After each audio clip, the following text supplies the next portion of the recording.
Go to whirlwindgolf.com, click on Whirlwind Plus. You can save up to 60% on greens fees, 15% at the restaurant Civlic and the Pro Shop, and be entered to win all kinds of prizes throughout the year and enjoy great contests. Go to whirlwindgolf.com and feel the wind. Thanks for listening, Unplugged Army. I'm Louis Unga, General Manager at Whirlwind Golf Club at Wild Horse Pass. We're proud to present Doug Franz Unplugged. Form an offense. Form an offense. 4 minutes. Form an offense. Form an offense. Everything you need to know in sports that affects Maricopa County, the state of Arizona, and the world, you get in 4 minutes. We start things off in downtown Oklahoma City. Suns get embarrassed in the second 30-point loss of Devin Booker's playoff career. Thunder 119, Phoenix 84. Shai Gilgeous-Alexander, 25 points, 15 of them at the free throw line. Perry's own Jalen Williams had 22.7 boards, 6 assists. The combination of Booker, Green, and Brooks had more turnovers than assists. Devin Booker, what happened? I think we have obviously some things to learn from. We have some film, definitely different than the regular season matchups. We're both the majority healthy. Spend these next few days breaking down film and see where we can be better. Jordan Goodwin only played 5 minutes, left the game with a calf injury. Jordan Ott, what's the latest? Yeah, same calf he was out with. Now he's just re-injured it. That doesn't sound good. Up next, Game 2 against OKC is until Wednesday night. D-backs win another series, this time against the Blue Jays. Friday, Arizona won 6-3. Soroka had 7 innings pitched, gave up only 2 earned runs. Saturday, incredible. Tied up 2-2. Corbin Carroll with an 8th inning grand slam. Diamondbacks win 6-2. Then yesterday, I don't know what happened. The first 8 batters of the game all scored. Ryan Nelson's only out of the game is when he struck out the number 9 hitter. Manager Torey Lovello. There's not much that we can go into other than I'm proud of these guys. We won a series. A team like the Blue Jays, defending American League champions, I don't care what kind of baseball they're playing. I don't care who's injured. They're always a threat. And we took 2 out of 3 games. I'm going to focus on that. Up next, off day today. Take on the White Sox at home tomorrow night. A great win for the Rising on the road in Miami, winning 3-0. Sacco scored early and late, a PK in the 8th minute, then a stoppage time goal at the end. Throw in a middle goal from Charlie Dennis. Up next, not a regular season game. Step out of USL Championship, go to USL Cup, an in-season tournament. Kickoff Saturday night at home against Colorado Springs. Rattlers remain hot. They're in a 3-way tie for first place at 3-1. They knocked off the Northern Arizona Wranglers in Prescott Valley 44-32. Big reason for the win? Interceptions. Rattlers picked off the Wranglers 3 times while only throwing 1 pick themselves. Up next, Rattlers return home. They're on the west side Saturday evening against Tulsa. Boy, the Sun Devils showed some guts thanks to Cole Carlin. Got run-ruled on Thursday, came back to shut down BYU 13-0 on Friday, and then held on to win the series Saturday 12-8. Carlin, who is a Burrito Express NIL student, 6 innings pitched, no earned runs, 11 strikeouts without a walk. Up next, non-conference game. Sun Devils welcome New Mexico State to Phoenix Muni Wednesday afternoon.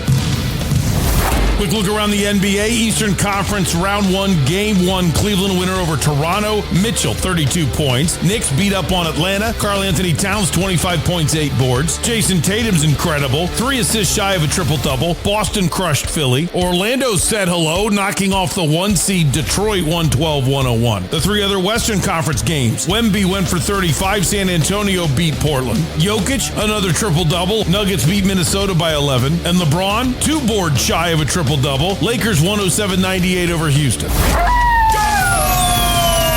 And in hockey, I don't know how I feel about this, but our Coyotes lost, even though they're not our Coyotes. Vegas a winner over Utah. And congratulations to the Buffalo Sabres. They haven't been in the playoffs since 2011. Down 2-0 in the 3rd period, and they scored 4 unanswered goals and won 4-3. And finally, what are you thinking when you hear this? Go and answer the door. And this guy's like, they just landed in your backyard.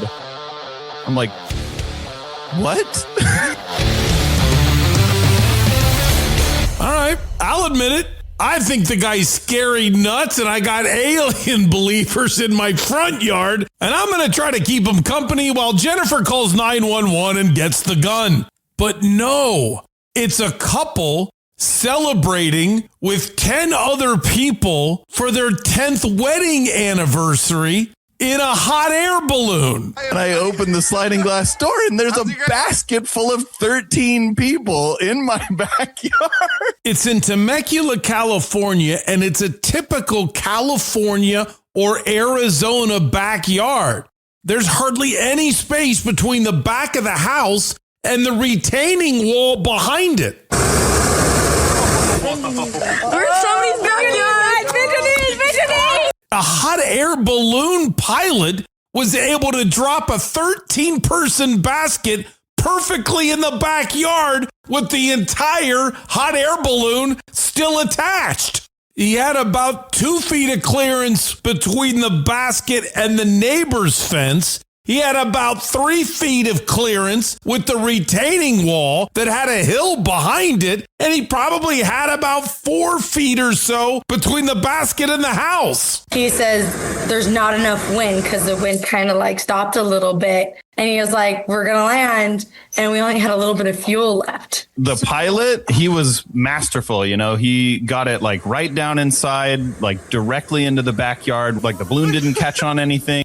He then dropped off the passengers. Everybody cleared out of the parents' house who owned the building that was almost hit, but ended up completely safe. Bystanders and neighbors the parents had never met ended up holding on to different tethered drop lines. More propane was delivered, and the balloon was inflated somewhat and then guided over the house and onto the street where there was a little more room.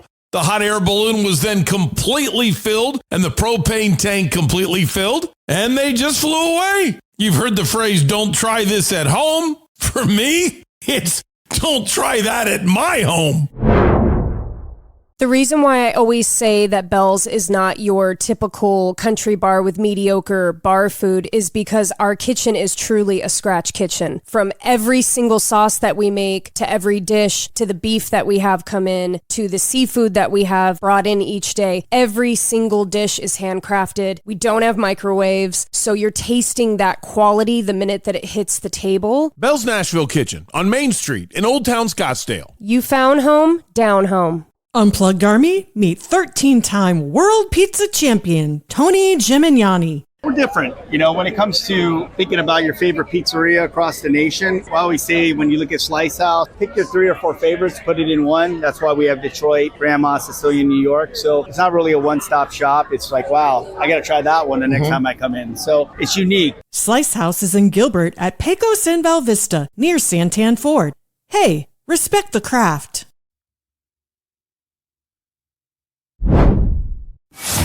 I am so jacked up for this week. I think you have found exactly where you want to be. The shows we're going to be able to put together for today, tomorrow, Wednesday, Thursday, Friday. I think this is the time where we actually start competing with the big boys. Here we go. Good morning, good afternoon, good evening. Whenever it is that you've decided to make Doug Franz Unplugged a part of your day, my family greatly appreciates it. My name is Doug Franz, and you have found the only podcast in the world totally devoted to the coverage of the 4 major sports franchises. Yes, the Coyotes count, of one great American city that drops on your phone each and every weekday morning. We also cover ASU, U of A, GCU, the Rattlers, the Rising, and the Merc. This is Doug Franz Unplugged, presented by Whirlwind Golf Club at Wild Horse Pass. How are you? I'm doing great. I'm a little overwhelmed, but I'm doing great. That's all I can say. I'm doing great. The weekend is all about work. Barely did anything that would even remotely resemble playtime. I didn't get a chance to golf this weekend. It was just a hardcore work, but that's the draft. I mean, that's what you got to do to get ready for the draft.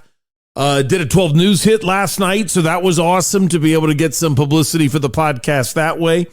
And I'm really excited about this week. Jennifer worked really hard over the weekend, putting together some things. Would you be excited to hear this on Thursday night? David Bailey, edge rusher, Texas Tech, 6'3.5", 251 pounds. A fourth-year senior, 22 and a half years old. A 4.50 40.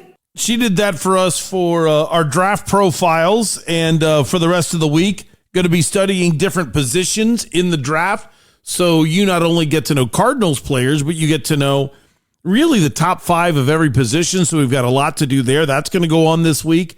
Paige Dimakos, CEO of the Draft Network, is on today.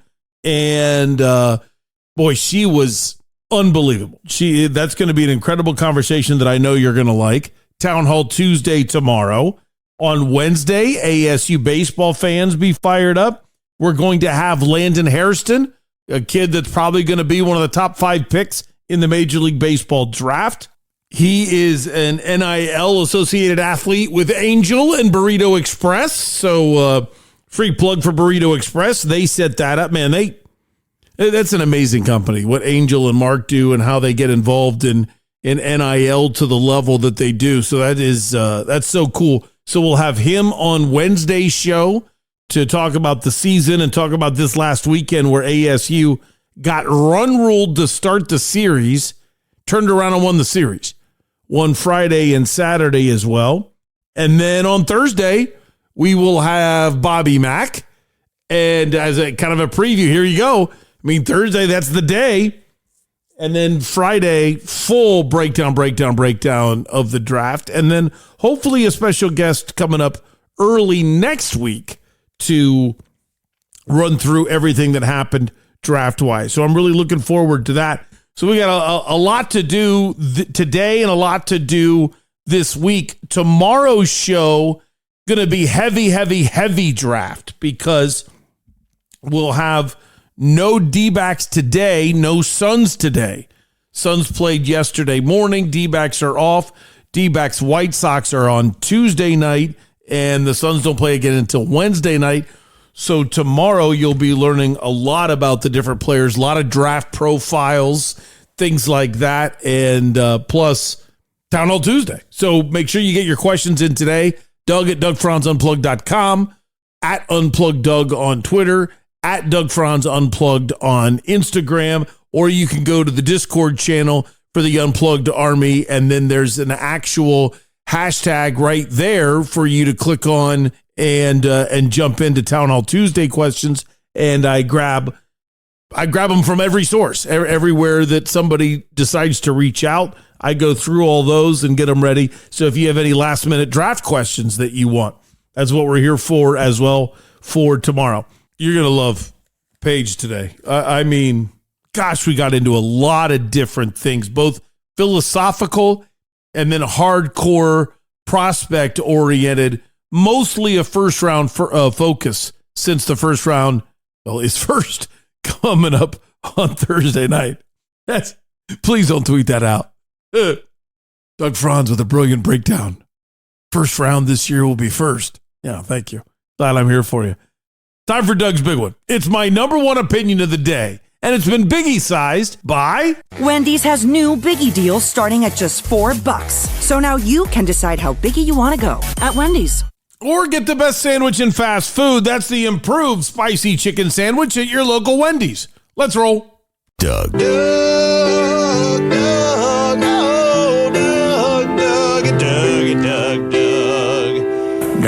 Where's Doug? Here, sorry, Doug. Where are you at? Yeah, was that a plug to unplug? Doug had given me a stat. With that, I am happy to take your questions. Let's start with Doug. This is a great question, Doug. Well, I can only answer the questions that get asked of me, Doug. Obviously, Franz is such a good player. Doug's Big One.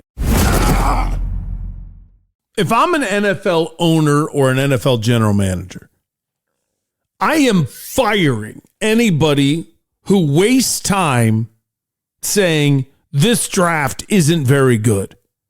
It is an opinion that is driving me crazy. Now, let me be the first one to say, I accept if someone says, I think next year's draft is going to be fantastic, so let's not trade up because we'll be giving away 2027 draft capital for a better draft. That's smart strategy. If you think that, that's intelligent. But I will never forget BYU quarterback Ty Detmer.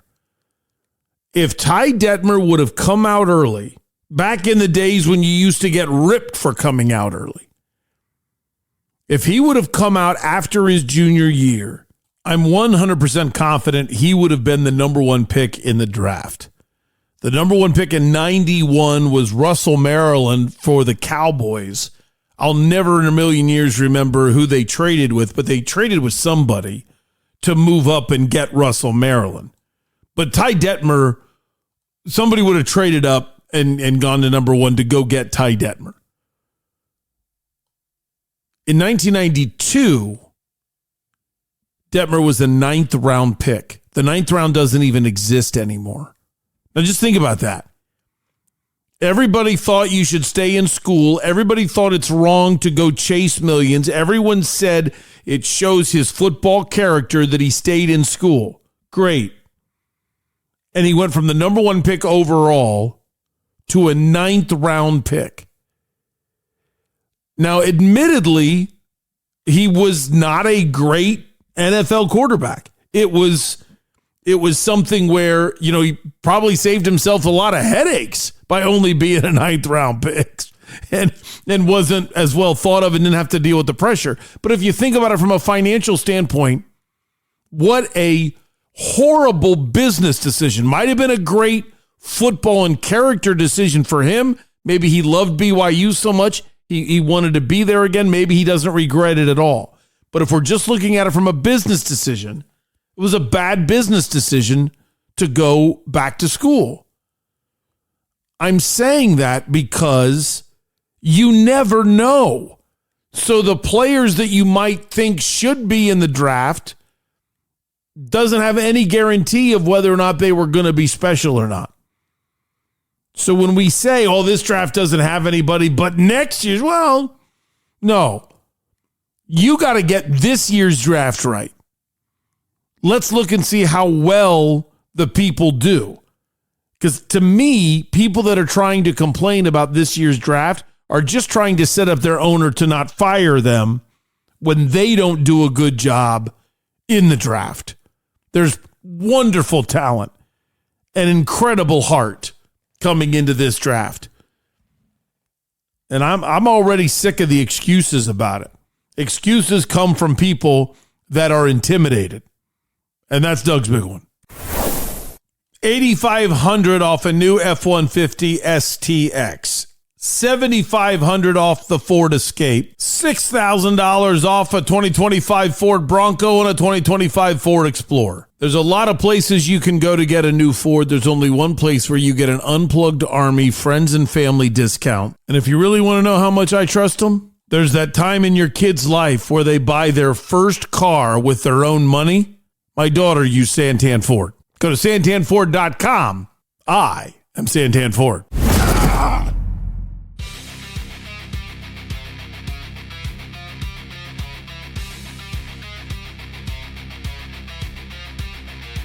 I am with dear friend Paige Dimakos, the Draft Network. Now, you don't know this story, Paige, but we used to say President Derek Hall. Then we were told, he's now the CEO of the Diamondbacks. We were told to say President and CEO of the Diamondbacks. Then we were supposed to say President Michael Bidwill. But then once he became full owner, we were told stop saying President, just say owner Michael Bidwill. And it was a big deal and teams would get really upset at us. And now, about 4 months ago, we found out he's still President Michael Bidwill. And there was a big hubbub that no one said President. So what's your official title? Because I want to get it right. Are you CEO and owner of the Draft Network? Are you just CEO? Or are you just Paige? Are you Your Highness? How do we start this? This is so funny. See, this is a very good example of the difference between men and women, right? Like, I have no ego about my title. I could be introduced as Jenny from the block and I wouldn't care, right? Like, I'm like, it doesn't matter. Like, yes, I'm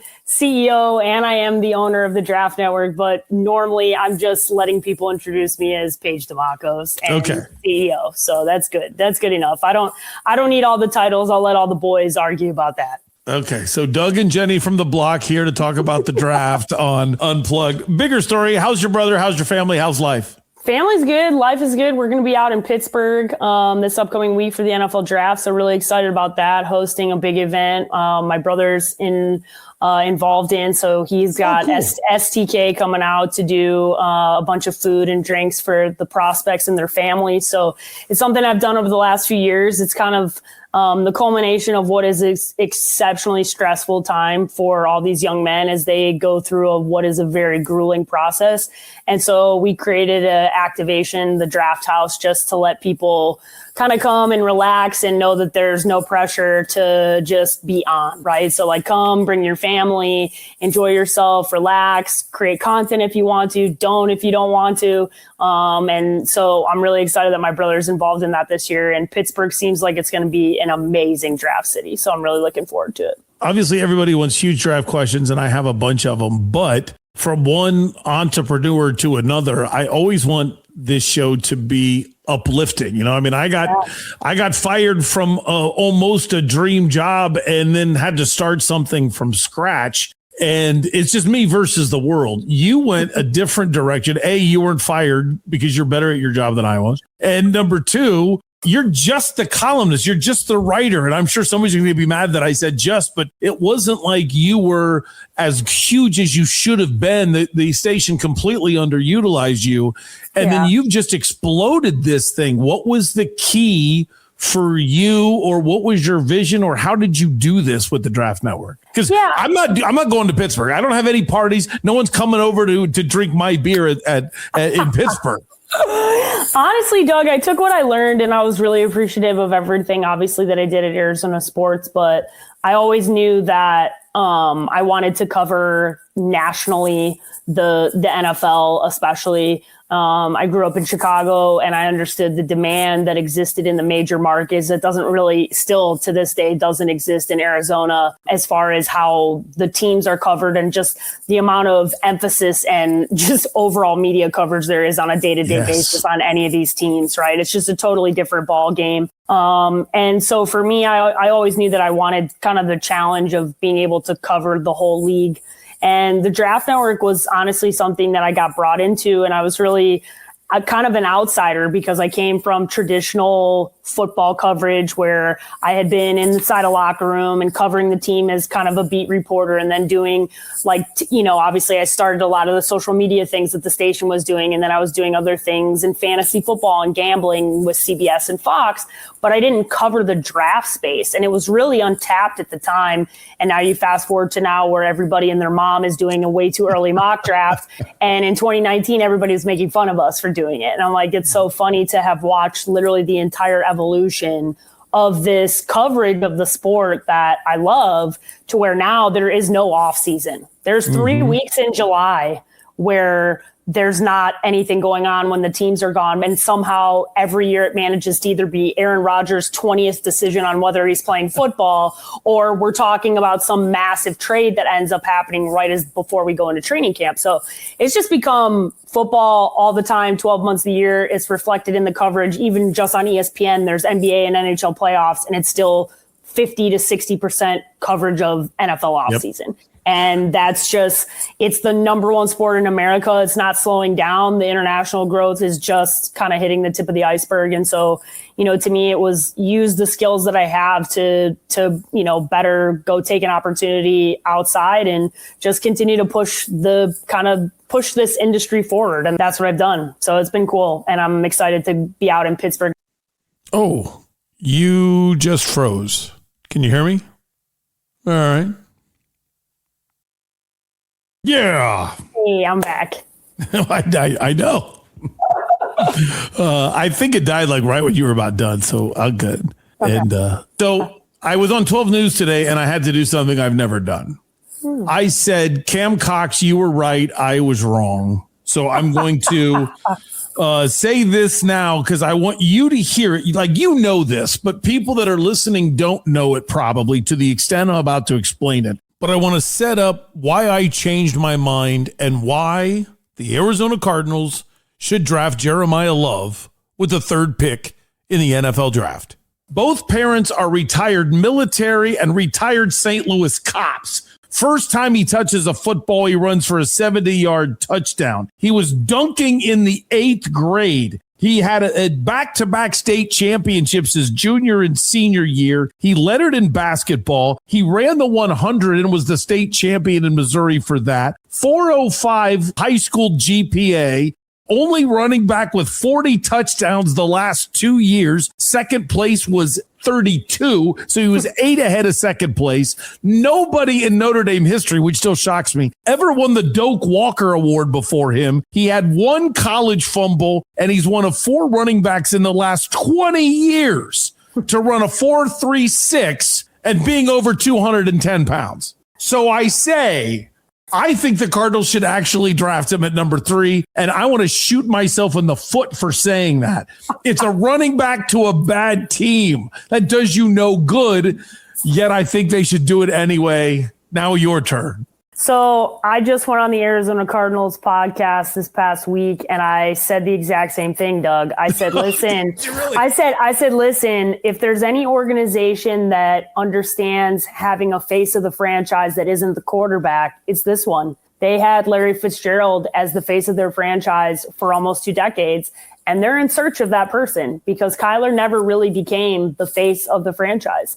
And it's very hard to kick the can down the road to next year to say, hey, we're going to get our quarterback next year. Fans don't work like that. That's not how this works. And I understand that Jacoby Brissett or Gardner Minshew are not going to be your guy of the future that you're going to be buying into. So you can't make them your face of your franchise. But you know who you can? Jeremiah Love. He is everything you want and more from a football player. He checks every box. He is to use the word Marcus Freeman used, a unicorn, because he not only is so explosive as a running back, but he also is unbelievable as a pass catcher. And you also have to factor in that I think probably the part of him that I have bought into the most is the football character. And that is that in the NIL era, an era where everybody, if they are not the man, if they don't get everything they want, they transfer. And this is a kid who was the man, was the best player on the football field. And Marcus Freeman got him to agree to splitting touches with Jadarian Price, who's also probably going to go in the first round, and got both of them to say, hey guys, the best thing for this team is for you guys to split carries. And I don't know that there is an example of that in the modern age of football right now. And so to me, that tells you the type of man he is, the type of teammate that he is. And in this era of football, it's non-existent. So I don't know how you could pass on him. I really don't. He's that good of a player. He's that good of a talent. And if it's possible, his character off the field is even better than who he is on the field, which is nuts. Even though I agree with all that, and listen, I'm the one that brought it up. So now I'm playing devil's advocate of my own opinion. But I am afraid that they have Paige Dimakos starting at center, and I'm the starting guard, and we're going to go draft this running back. I mean, is there such a thing as too early? Is quarterback and running back the only positions in the history of sports where you say, I'm not ready for that yet? Yeah, and there's a part of me that goes, yes, especially with quarterback, because to me, quarterback's the most dependent position in professional sports. It is dependent on everything around it, coaching, scheme, talent, every part of it. And if you are going to put your team in a position, right, to better be prepared for next year's draft class of quarterbacks, there's no better way to put yourself in that position by getting the right guy offensively and skill set wise with Jeremiah Love. And listen, I get it. I understand you can make an argument that the Cardinals could take a lot of players at 3, because guess what? This is a team that has a lot of holes and they have the need to go get a guy. But to me, at 3, you want to make sure you hit. You have to hit. This cannot be a pick that you're 5 years from now looking back on and going, oh no, this wasn't the right pick. And to me, that's Jeremiah Love. I have the most level of confidence that guy is going to be a guy that gets to his second contract and is the type of player that makes an impact immediately, no matter what line he's running behind. I'm leading you somewhere. Is it unequivocal that the 2027 draft is better than the 2026 draft? So I struggle to say yes emphatically because a lot of the players that we thought were going to come out this year are now guys that are potentially coming out next year. Now, there are some of those guys that will come out, but there's also guys like for this year's class, a Garrett Nussmeier, who had a 2024 year that was spectacular, a top 10 pick, comes back and now is not even being discussed, right? Probably going to go somewhere between the third and the fifth round. You have to be Cade Klubnik, another example. Clemson, you came coming into the year, a lot of excitement. So yes, there are more names. Yes, there are guys we're really excited about. Yes, there's a guy with the last name Manning that everybody's really excited about, okay? But I caution everyone because I've heard this song and dance before many times in covering this draft and the draft cycle and seeing how things go. You cannot guarantee yourself that next year's class is going to be this amazing class because they could disappoint as well, like we had this year. Are there guys we really like? Yes. Are there guys we're excited about? Yes. But that was the same way it was last offseason coming into this year where we thought, wow, look at all these quarterbacks. And then it ended up being a more bleak class than we were expecting. So, yeah, I do think when it all shakes out, next year's class will have more guys just because there's more to the class to begin with. And there's guys that are going to have to come out eligibility wise. So I think we will be looking at a lot of top tier talent next year, but don't bank on having 10 guys. It's not happening. Your best bet is the class that we had just not that long ago with Drake May and Caleb Williams and Jaden Daniels and Bo Nix. Getting 4 guys in the first round is crazy to hit on that many dudes that early on. So that's a best case scenario for So that was an unequivocal, I think so. I think 2027 is better. So question number 2, will Ty Simpson be available at pick number 34? I think so. I really do. Wow. Because you know where I was going is everybody that says 2027 is a better draft. Why would you trade up this year for a quarterback that you feel pretty good about is a definite first round talent, but you have to trade back in. So if you're the Cardinals, why trade 27 capital for the 26 draft? But if you think Ty Simpson could be there at 34, well, then it's a dumb question, right? Yeah, I think there's a good chance that we're going to get to pick 16, right? And then pick 21. And I hope this doesn't happen, but I've covered this draft long enough to know this. There's always somebody in the green room waiting. And they always invite somebody, Will Levis of a couple of years ago, where the league has a consensus on them. And then there's the what I call the league office consensus. And this feels very similar to that, where the league office and the outside world and maybe ESPN and Dan Orlovsky and some of these other guys think one thing, but everybody in the league has question marks, and rightfully so, because Ty has good tape. Ty has bad tape. Ty's only had 15 starts. He's got, I can put a bunch of boxes negative and as many on the plus side. I've also had the opportunity to interact with Ty. I've interviewed him. I think as far as what can prepare you for the NFL, being the quarterback at Alabama is probably the closest thing because there is so much scrutiny there.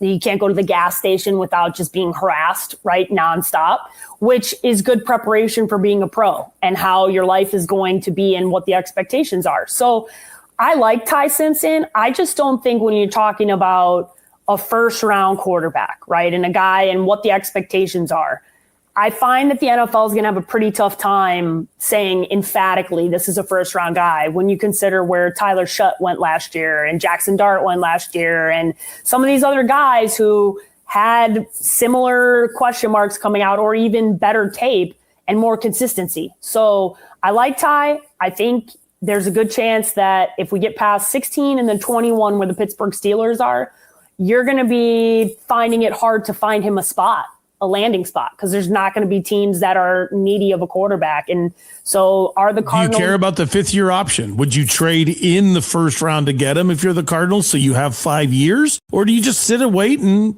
take best player available at 34? I think it depends on your evaluation. If you think he's a guy that can start for you and is a guy that's going to compete for the starting job right away, then yes.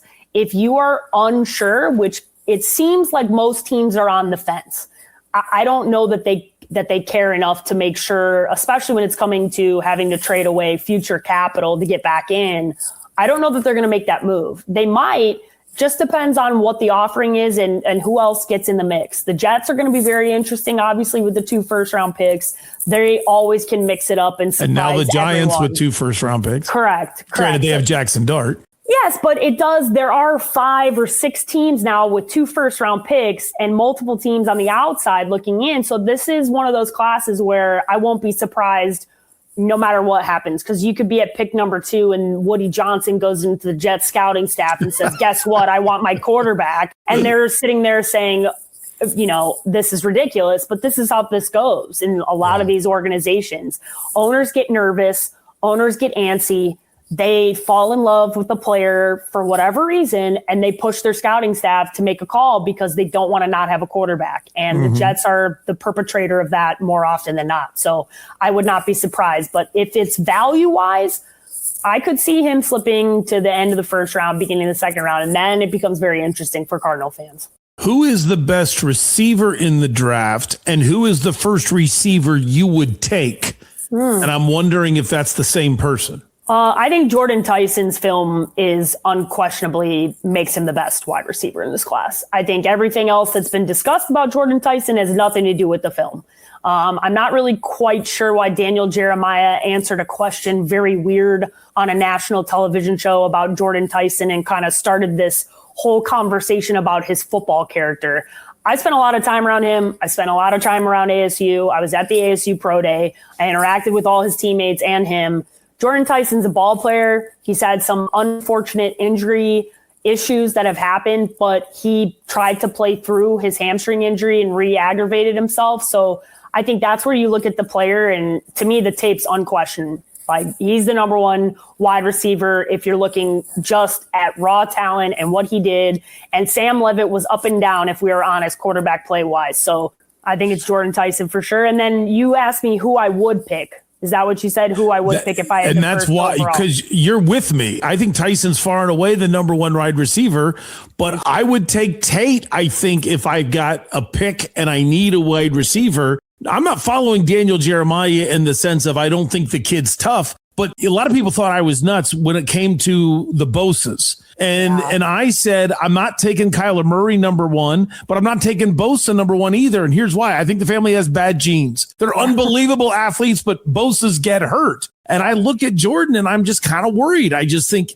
listen, it's crazy you've been hurt this much. It's not your fault. I love the way you play. But when I've got the first pick or an early pick and I have a receiver need, I would take Tate before I would take Tyson, but I would take Tyson over Lemon because of size. So that's why I separated the 2 questions. I wanted to know from you, who's the best receiver? We agree, but who's the first one you would take if CEO of the Draft Network is running a draft? Yeah, I'd have to take Cardinal Tate. Okay. Just because when you talk about those lingering hamstring injuries, it's something you have to be concerned about. You think about a guy like a Mike Evans who's had continuous injuries to his hamstrings and how long he ends up sitting out, right? Once you aggravate something, it's easier to re-aggravate it. That's just how your body works, especially with those types of injuries. So I think Jordan Tyson, film-wise, is the best wide receiver in this class, but you cannot not factor in the injury component of it, especially when you're talking about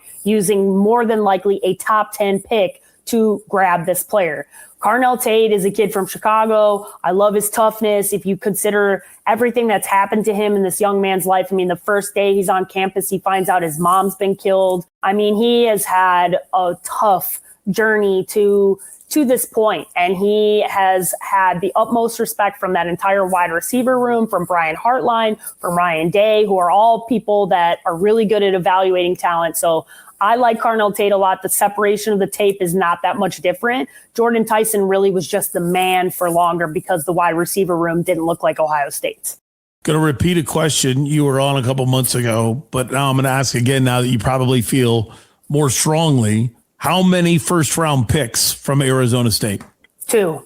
Maxi Anacher for sure, first rounder as well. I can't imagine. Thought so last time. You threw the hammer down this time. Yeah, no, I can't imagine. One, that comes from, I had the opportunity to speak to Max one-on-one at the ASU Pro Day.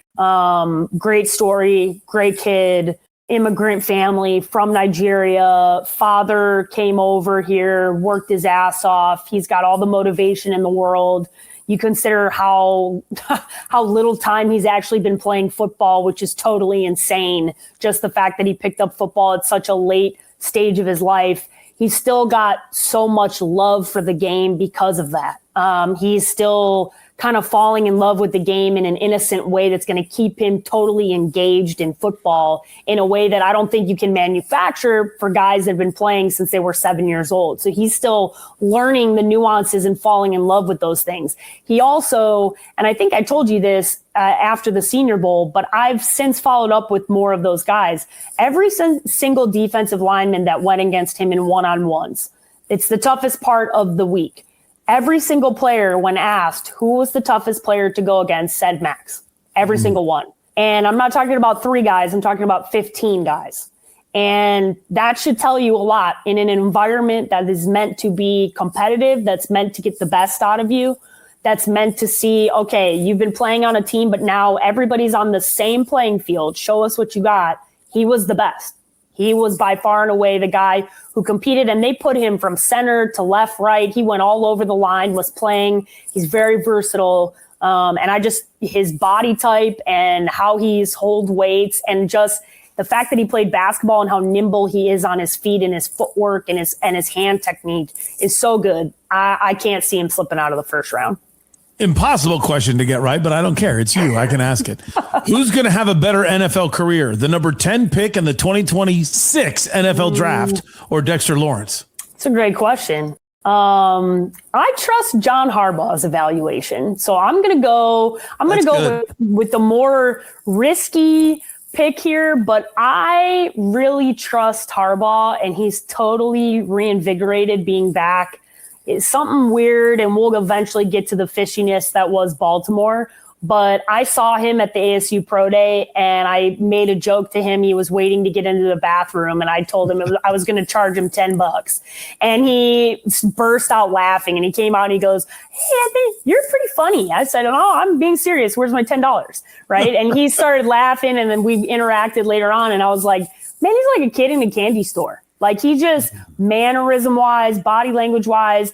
And I love that he went into New York and said, listen, anybody can get it. Everybody's got to prove it. And if you don't want to be here, you don't need to. And then he said, yeah, well, Dexter, you want more money? See ya. Yeah. Like, he's setting the tone, and that's what needs to happen. The Giants have slowly crept closer to becoming the New York Jets.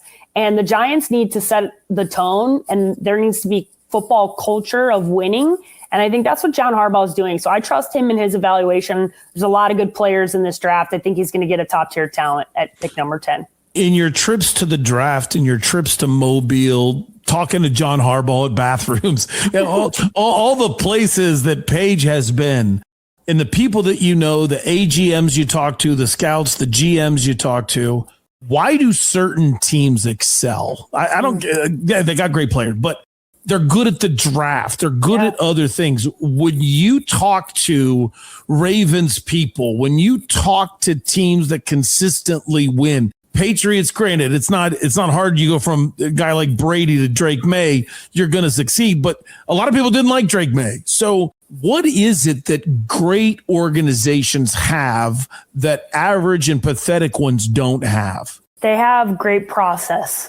And I think that's the thing. I can tell you, I was just in LA with the Rams organization. They had me out there and I was shooting some content with their general manager, Les Snead, and with Sean McVay. And to me, there is good process in tandem with trust between the head coach and the general manager. And there was a time where I saw that up close and personal with the Arizona Cardinals, where you had Steve Keim with Bruce Arians together. There was a trust factor that eventually Steve started to think too highly of himself. That's it. That's like, where did you put that nicely? And that is That happens to the best of us. And especially in this industry, it is really hard for some of these guys who, for the first time in their life, are getting a lot of attention from media and outside and start to believe that. And the people that are the best at this are consistent. They're the same on Monday that they are the day of the Super Bowl. Their process is very good. They trust the people that are involved in their organization, meaning the head coach and the general manager, and they do not have a meddling owner. That is a big component of this. If you have an owner who meddles in your business, it is nearly impossible to have success. Because the reality is, if you are the owner of an NFL team, you are a business person in some capacity. And you have things to do outside of just running the football organization. And a lot of these people have jobs that they are very wealthy outside of this football organization. And the ones that I find that are hands off are the ones that have the most success. The Kroenke family owns multiple teams across multiple sports. They've had a success, the Denver Nuggets and the LA Rams. You think about they are staying the hell out of the way and enjoying watching the valuation of their organizations go like this, because that's what winning does. And the best owners stay the hell out of the way. They hire really good people. They trust those people, and those people have process. And I think those are, if I can take what is, quite frankly, a podcast discussion of a question that we could break down all the nuances, it really comes down to that head coach, general manager, the process, and a meddling owner that stays out of the way. Who is a player you can't wait in this draft to see where he goes, to see the scheme fit, that you know he's got more than other people see? I'm really excited about wide receiver Casey Concepcion from Texas A&M. I love this kid. You don't think he'll get broken in half? Because I kind of think he's going to get broken in half. He's too tough for that. That's a tough kid. He played in the SEC. He's a tough kid. He's been through a lot. I love just his ability to go up to the podium, knowing that he was going to struggle through it with his stutter. Takes a lot of courage to do that and do it the way that he did it. If you put his tape on, it'll be some of the most fun tape you're going to watch from anybody on this class. He can run every route. He's faster than people think that he is. And he just loves playing football. That's the question that every general manager wishes they could get an authentic answer to. It's, do they love football? Because there's a lot of people that play the game for a lot of different reasons, but the guys who have the most success are when the football character lines up with the talent. And that's exactly what I see from Casey Concepcion. He's a super, super talented football player, but also a great guy off the field and plays the game for the right reasons. If you're a general manager, how many edge rushers are there in this draft that you would run to the podium for? Oh, that's a tough question. The thing about this class is that there's a lot of guys that we like. There's not as many guys that I'm like in love with, though. And that's because you can pick apart different guys for different reasons. One of them being, obviously everything that happened with Ruben Bain and then the measurables. Like, I can't say I'm going to run to the podium for a guy who's got questions off the field and already has short arms, right? David Bailey is a guy who we really like, but it's not like a Myles Garrett level class where you're like, okay, this is a guaranteed thing. I like some of these guys. I think there's a lot of guys who, if I was picking in the back half, the 20s, I would feel really good about being able to get a talented player that I'm going to get some value on. But I probably would stick with maybe 2 to 3 guys as a whole that I would be like super. David Bailey being one of them. I really like Akeem Messidor, even though he's 25. His tape is really, really good. I like Ruben Bain. I don't love Ruben Bain. Zion Young is a kid from Missouri who I really like his tape, really liked him at the Senior Bowl. So that's probably the 3 I would mention. And then Ruben Bain's tape, I know how good it is, but I can't unknow the things that he's done off the field. And that has to be a serious question mark for organizations, especially when you're talking about depending on what market you're going to be in. Yeah, I'm not drafting him in Miami. I'm not drafting him in Scottsdale to come to Arizona, right? Green Bay, they may want to take a shot. Cleveland, sure. Go somewhere where there's less distractions and less shenanigans off the field, but not a place where driving 115 miles an hour is easy because the weather's always nice. Probably not going to be me. So Phoenix and the Raiders are out. Yes, and Miami. Those are the three places that you got to be really damn sure that you got high football character when you're drafting somebody. The great Bob McManaman comes on once a week, and he said something really interesting because the question became, what if the Jets really do take David Bailey, as the rumor started about a month ago? And I asked him about Arvell Reese, and he said, no. I have seen Isaiah Simmons. I have seen Hassan Reddick. I have seen Zaven Collins. I don't want another player where the Cardinals don't know how to use them. Now, this is Nick Rallis. He's not the former defensive coordinator, but I admit it was a really interesting point. We're smart enough to know, don't compare him to the organization that screwed up three other guys, and they're three completely different guys. But it's still a really interesting point. So I ask you, would you be happy if the Cardinals selected Reese? I would be, because I think Arvell Reese is more talented than all of those guys that we mentioned before. I understand. I liked Isaiah Simmons. Because I did like Isaiah Simmons. So did I. But yeah. I think schematically, when you're talking about where they were drafting him and what was going to happen, we had question marks immediately. How is this player going to be used? And they didn't have answers. Yeah. Right? They did not. Immediately, there were no answers. I have more faith in the new regime than I did what was going on back then. I do think that this organization and Mike LaFleur is going to do things his way. It's going to take some time, but he's going to get it right. I have more faith in the organization than I've had in quite some time. And it's just because I've had some time to talk to these guys. So why do you have more faith? Just honestly, it seems like they've finally figured out that they need good process. Like it seems like they have process. They're going to stick to the process, and they're going to find players that fit alongside them.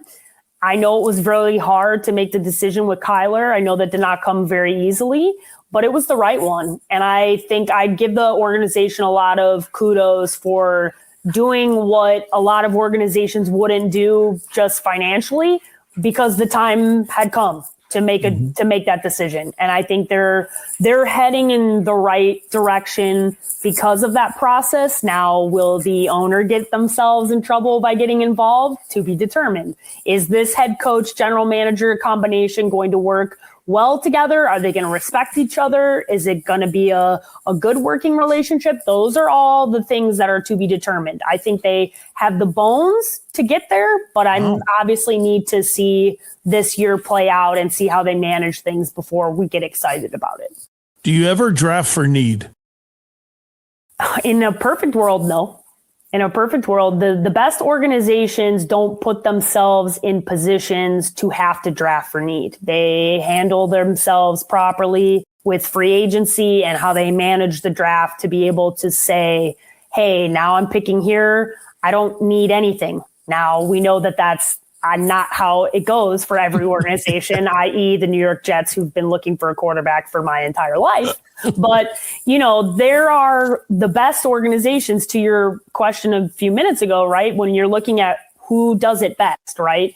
I think the Rams are a really good example of how you utilize free agency and bringing in a guy like a Matthew Stafford, right? But then also having really good process where you trust your scouts to get a guy like a Puka Nacua in the 5th round, right? And you're utilizing everything because it takes free agency and draft capital and hitting on your draft picks to be able to build out a good enough franchise and a good enough organization that you can enter the draft and go, okay, we don't have to reach on insert this player, right? Or if you're the Rams, you come into this with 2 first-round picks and you can trade one away to get starter Trent McDuffie and put yourself in a really good position because there isn't a corner better than Trent McDuffie in this draft class.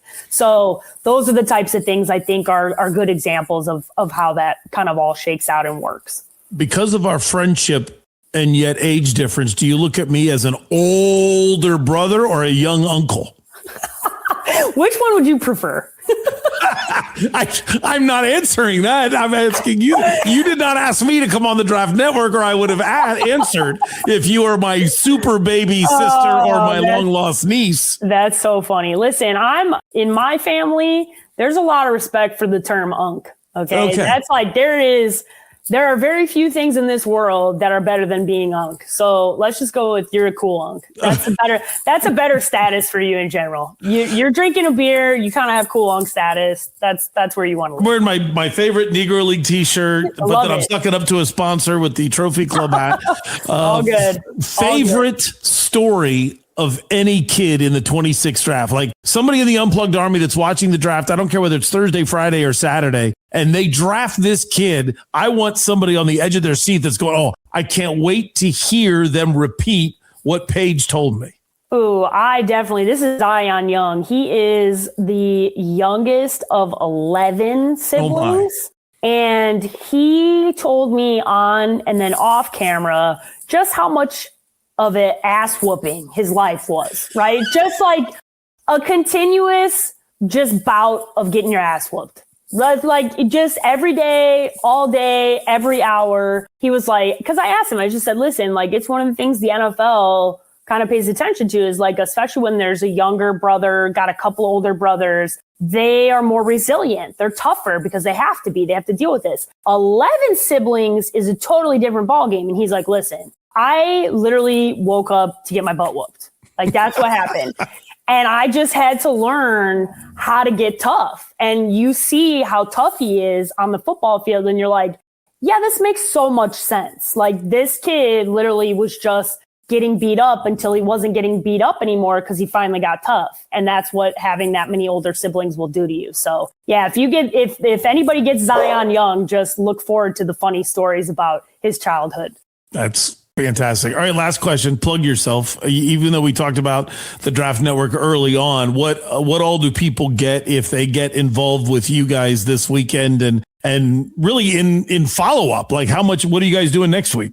Yeah, honestly, this is my favorite time of the year because it's the draft. And then to me, it's more importantly, it's where all these picks land, right? So then it's really the time for us to evaluate and see the scheme fit and the organization and how they're going to be utilized. So you can go to thedraftnetwork.com. We have a premium selection right now. So if you join our premium audience, you're going to be a part of everything that we're doing during training camp and during rookie camp over the next couple of weeks. If you're going to be in Pittsburgh, we have an event that we're doing. I'm going to be posting on social media about it, that we're going to have prospects in there for interviews that I'm hosting. So that's going to be great. Right downtown in the North Shore area. TJ Ward, former Broncos player, is going to be co-hosting a live show with me. So if you're going to be in Pittsburgh for the draft, obviously, please reach out to me on social media. I'll do my best to get back to everybody and let you know where we're going to be and what we're doing. And then obviously for all Cardinal fans, go to thedraftnetwork.com and do a mock draft. I love seeing who you guys are taking at pick number 3.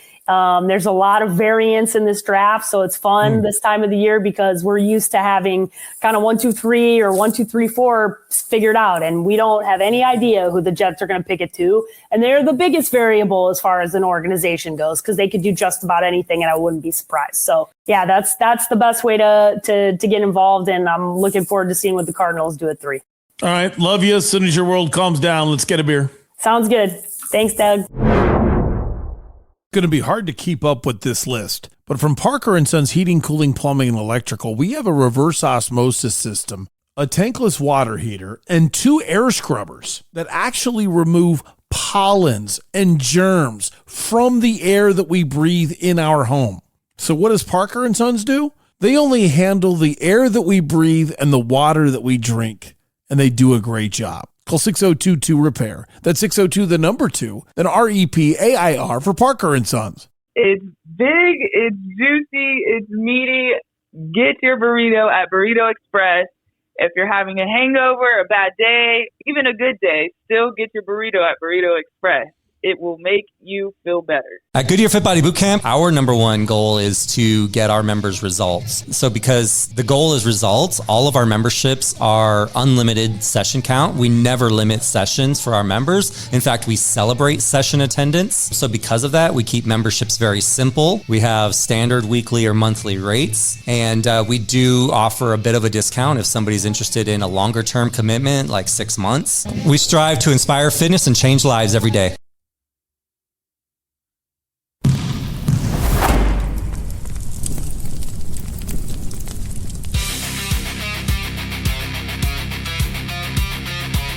Now, do you agree with me from the beginning of the show?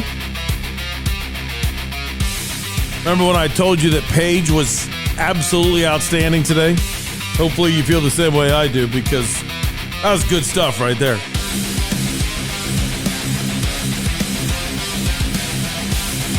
Full disclosure, I'm stalling because I can't find my sheet of paper.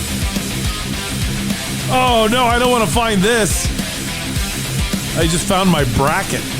I don't want to look at that. Boy, this has got to be fun. Listen to Doug scramble around. All right, here we go. I found it. Thank you. Suns a loser to the Thunder, 119-84. It's amazing to me to lose a playoff game by 30 points. This is now the second 30-point playoff loss of Devin Booker's career, and he barely escaped it being his third 30-point loss. If you remember, the Suns are the only team in basketball history to ever lose games 6 and 7 by 60 points total. Obviously, that's crazy because you have to be good enough to make the playoffs, and then you have to be good enough to get it to a game 6 and good enough to get it to a game, have a big enough lead that it goes to a game 7 after you lose by 30. I can't remember against Dallas. One of the losses was 33 points and the other one was 27. But it was combined as a 60-point beatdown for game 6 and 7. When, admittedly, I was telling you all year that team was going to win a championship. Now, you have this one. And no, I'm not blaming Booker entirely for the loss, but I am saying, Devin, you are the clear-cut leader, and you clearly were not leading very well in this game. Got asked an interesting question by Lena Washington last night. I don't know if you saw me on 12 News, but she asked me about Jordan Ott. Did he get out-coached? And I said yes on Tuesday. He did not get out-coached yesterday. And the reason why I say there's a difference is Oklahoma City has better players. As of right now, they have a better organization. And they have an incredibly passionate fan base. I'm not going to go so far to say they have better fans because I haven't been to an OKC game. When I rip like ASU fans or Diamondback fans or even Suns fans, it's because I've been to sporting events, other places, and I can compare and contrast. I can't compare OKC. I don't know. But it looks great on television. They look like they're completely knowledgeable and totally into it, but I don't know for sure. But I do know with James Jones's kind of affliction against the draft, I guess I should say affliction towards the draft, you see the difference between what it means when you build a team correctly like the Thunder did and you go for fool's gold like James Jones did. So now, here's where we are. It's just a 1-0 deficit. But I don't think it's going to change that much because the Suns are fundamentally flawed, and that doesn't mean it's the coach's fault. There are things to talk about, though, in this game. He's not getting off scot-free. I'm just explaining if the other team got better players, if the other team's the defending champion and they still have the same team back, if the other team is further along in their development, they're going to win. So no, Jordan Ott didn't get out-coached in losing. But the Suns did get embarrassed. I don't care who you are. You lost by 30. And the thing that was appalling to me is the number of times I saw OKC on my screen with either no and nobody for the Suns or it's a 2-on-1 or a 3-on-2. Listen, the Suns were terrible in turnovers. Terrible. But you know what they were also terrible at? They were terrible at heart in this game. I'm not trying to tell you it's easy. Please understand, it is not easy. When you are all hyped up to try to pull off the biggest upset and you get punched in the face and realize, wow, my team isn't good. I mean, that's what happens. You get punched in the face. You know, it's hard. No matter what you think, it's hard. We can talk about the money all you want. We can talk about so many other things. But let's first acknowledge that it's hard. If you're playing a board game, okay, and I'm being serious, you're playing Monopoly. Your opponent has hotels on Boardwalk and Park Place. You have a house on Mediterranean. You have $200 left. They have $2,000 left. Are you sitting there thinking you've still got a chance? I mean, really? Are you sitting there saying, hey, let's go. Come on, I can do this. Hey, let's make a trade. Hey, come on. Or are you just waiting? Okay, when's this going to end? When's this going to end? Where are you? It's really no different. You might think, well, I don't get paid millions of dollars to play Monopoly. Well, you chose to play it. It's your personal pride on the line. That money's coming to those players anyway. Right? And I learned a long time ago, I want to always give credit to Steve Gilbert. I thought this was one of the most amazing articles I had read he said one time about taking it for granted, you know, that the players get paid and fans think this or this because the players get paid. And he goes, yeah, but think about somebody in Haiti that's saying, do you know how much work I would get done if I didn't have to spend time going somewhere to get water and then boiling it? How much more I would get done in life if I just had a washing machine? And all these people are complaining they don't have enough time in America. You know, I don't apologize for being an American, but at the same time, I think we should all recognize the beauty of it and the gifts that we have. So then not be as accusatory to other people. So it's no different for us. We don't want to be attacked. Well, I'm going on a weird direction here.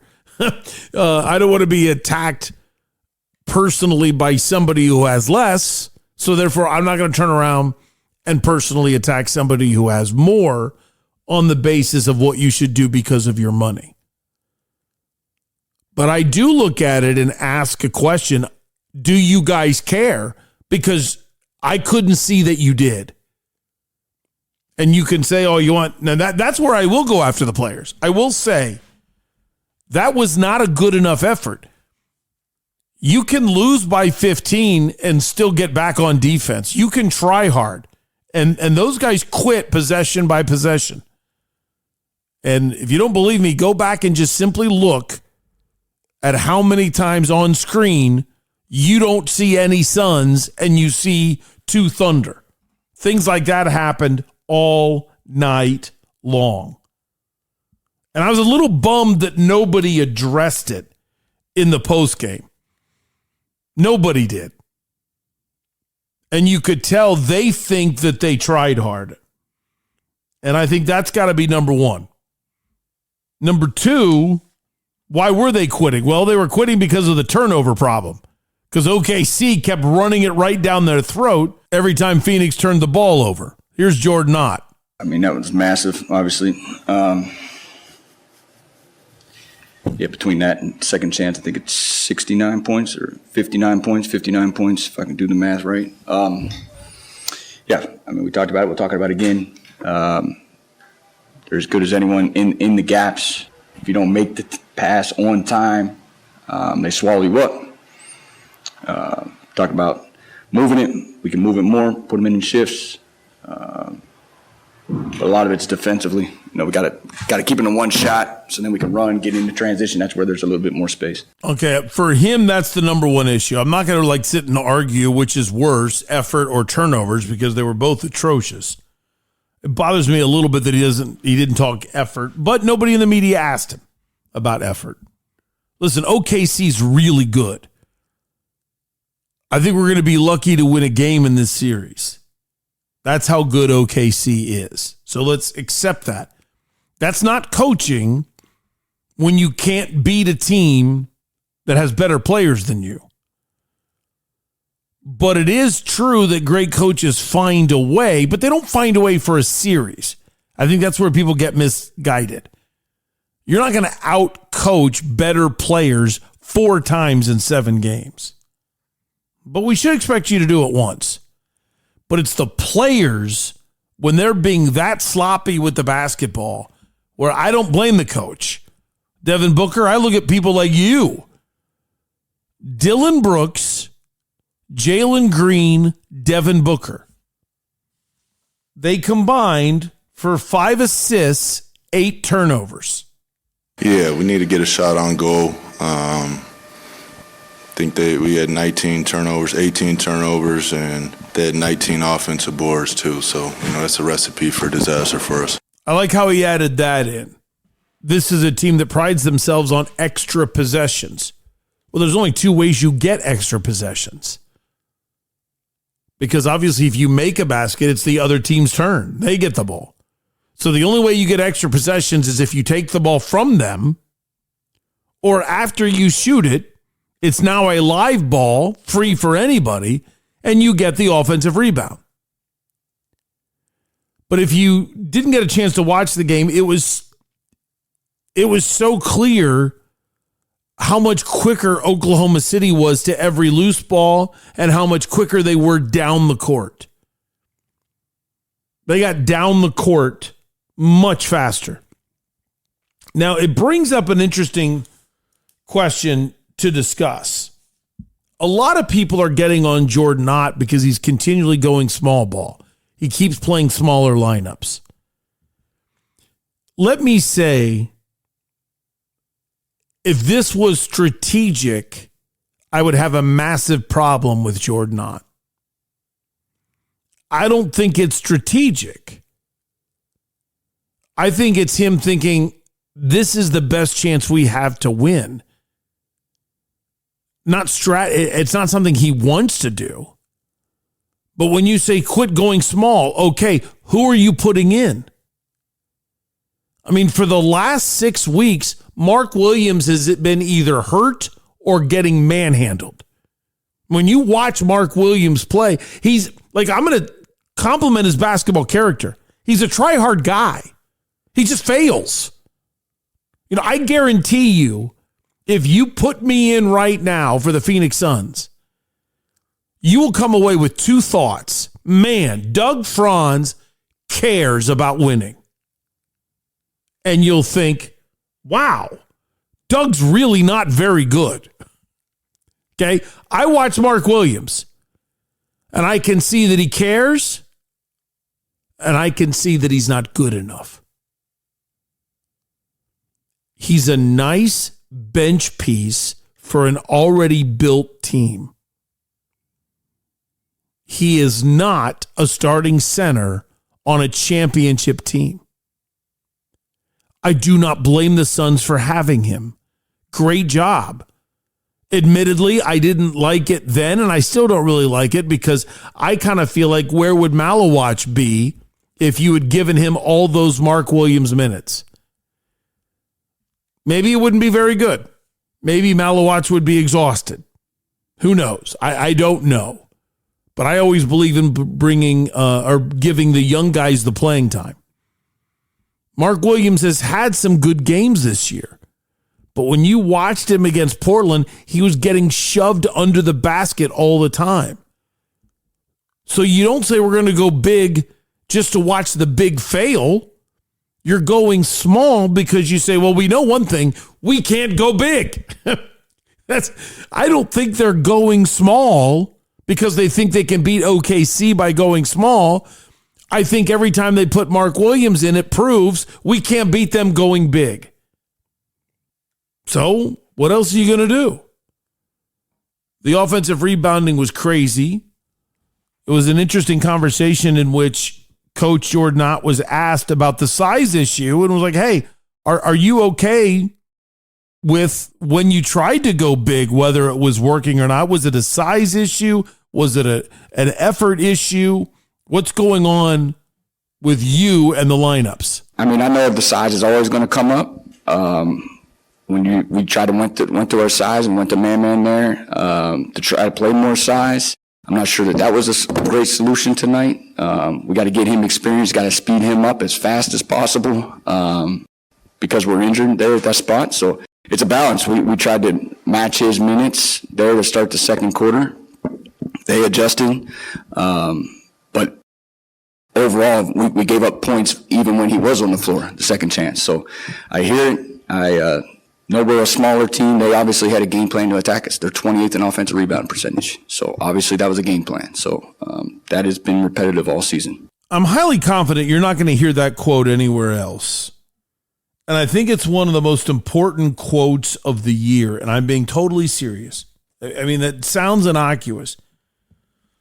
But the reason why I thought that was so big is he basically explained, I'm doing all that I can without whining, just like, here's where it is. I'll play a piece for you again. But by the way, if you've ever wondered what the term overmodulation sounds like, this is what it sounds like. Whoever's running the board on this press conference is not qualified, but that's what it sounds like. When it sounds like it's blaring, but it's not loud, that's what overmodulation is. But number one, what do you want me to do from the what do you want me to do category, even though he doesn't say what do you want me to do? We went to man there to try to play more size. I'm not sure that was a great solution tonight. We went to come on Malawatch.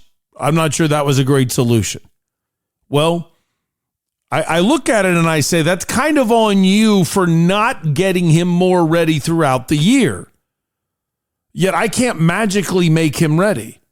You know, if I totally agreed with the draft pick, and if they bring him in and they realize, wow, you're not ready, we got to send you to the G League for a little while, well, then it's hard to get him all the way up to speed in 82 games for the playoffs. But it's not as hard if you don't make the trade for Mark Williams, you keep that draft pick, and you throw Malawatch out there more often. I still would have liked to have seen that, but that's not going to solve the issue for this game. We gave up points even when he was on the floor, the second chance. So I hear it. When you say I hear it, I mean, that's like, that's weird. You know, the phrase you hear all the time. Listen, I don't read the newspapers. I don't listen to talk radio. Da, da, da. Yeah, they do. Now, some of them only read the newspaper when somebody drops off an article, sends them a link, says, hey, this is what's going around, but they read it and they get mad and they pull you aside all the time. So you hear him say, so I hear it. I totally believe what he's saying is I've heard the complaints about going small, but that's what I can do. That's what we've got right now. That's it. That is what we have. That's the team that we have. And I'm okay with that. I mean, you don't really want to say, guys, I got this team to the playoffs. What do you want? But I feel like the best answer is, guys, I got this. You know, I mean, that's the truth. They're just not good enough to beat OKC. They don't have the pieces to beat OKC. Here's Book. They're the champs for a reason. You know, I'm sure those guys take the regular season game serious, but, you know, they feel like this is the time of the year and, you know, they're trying to go for it again. So we just have to stay composed. Like I said, get a shot on goal every time down. Don't turn it over. I think that feels everything, feels them, feels the crowd, and, you know, it can turn into a domino effect. I don't want you to think it's all doom and gloom. Don't go to the game. It's all a lost cause. No. This is how you build things. I mean, no one's going to want to say this because it's a multi-billion-dollar industry, but I have seen, like for an example, I thought this was really interesting in listening to the Diamondbacks game yesterday, Steve Berthume, the play-by-play guy, was talking about Toronto and Okamoto. Sorry, it took me a little bit there to get that out. Okamoto is their big Japanese import that the Blue Jays signed in the offseason. And he specifically said the reason why he wanted to be a Blue Jay is because he loved watching them in the World Series and the way their fans were and the way that their fans were into the game and the way their fans loved the team. And that motivated him to want to be a Blue Jay. Now, why do I say that? Because who knows who you're influencing by you being a great fan base in games 3 and 4? Who knows? Who knows who's the free agent that looks at that and says, oh my gosh, everybody knows they're going to get killed by the Thunder, and those fans are still there. Those fans are still loud. I've always told you the best fan experience I've ever seen in my life was Game 5 of the Western Conference semifinals after Robert Horry sent Steve Nash to the boards in Game 4. So you had Boris suspended and more specifically Amari Stoudemire. I wasn't at the game. I mean, I was at that game, but another game that I give credit and I was not at the game is Doc Rivers was coaching the Celtics, and it was a Game 6, and they got blown out. They got blown out. And with about 5 minutes left, I'm kind of making this up. I don't remember the particulars, but with about 5 minutes left, 4 minutes left in the game, maybe it's 2 minutes, I don't remember. Celtics are down by 20, 25 points. And the Boston fans break out into a let's go Celtics. Let's go and Doc Rivers kind of did a half smile. And he looked over at the bench and he just pointed up. And then he was asked about it in the press conference, and he talked about how special the fans were. And he talked about why it's different playing for Boston. And the players won Game 7. I can't even remember what it was. I'm so sorry. Like kind of an anticlimactic story since I didn't prepare to tell it. But it was such an eye-opener of the effect of the fans being able to say, we are in this with you. Let's go. And so that matters. So I am not degrading or making you miserable for games 3 and 4, but I have to remind you, this is exactly what I said in September, that this team was going to make the playoffs when nobody thought they were, and this team was going to get slaughtered in the first round. And why did I say that? Because try-hard teams don't win by trying hard in the postseason. Because in the postseason, everybody tries hard. What's even crazier is now you're matched up against the best try-hard team in basketball. OKC plays hard every second with amazing character human beings. So you're not going to out-try the Thunder. They just keep coming. Doesn't matter who they bring in the game. They play their style of basketball. They obviously have a certain athleticism to them, a certain length that they have on the roster, and they continuously bring them in waves. It feels like even when they go without the two bigs, their activity and their energy picks up. So good thing is, it'll start 0-0 in game 2. We got to find some solutions between now and Wednesday night. And that's what these series are. Every night you start 0-0. Every game is just one game, 1st to 4. You got to approach every single 48 minutes just like that. Every one is different. Listen, I'm a fan. I mean, I am a fan of the Suns. I'm a fan of Jordan Knott. So it's, I admit it's a little tough for me to hear the optimism. So you know what? It's going to be 0-0 in the next game. But I think that's important to get these guys going. Number 1, play a lot harder. Number 2, this is interesting. I really disagree with Book, but after game 2, I might be forced to agree with him. He thinks one of the problems I wouldn't say is too much ball movement, but it kind of sounds like that.